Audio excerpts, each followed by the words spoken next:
Баршаңызға қайырлы күн. Бүгін біздер 1 минут бір бап айдары бойынша Алма Оразбаева мектебіне келіп жеттік. Жаңа конституциямыз бойынша мектеп ұстаздары қаншалықты білетінін бірге білетін боламыз.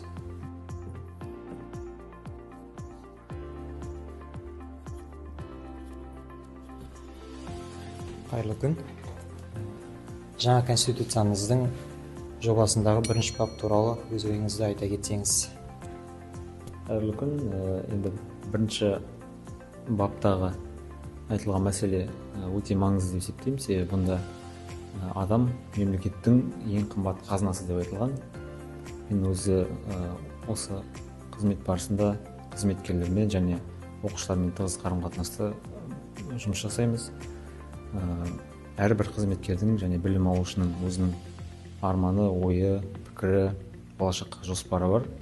Сондықтан алдағы уақытта әрбір осы қызметкердің және оқушының осы болашағына конституциямыз, соның ішінде жаңа осы айтып өткен бірінші бап кепілдік береді деп мен сеніммен айта аламын. Ойыңызға рахмет.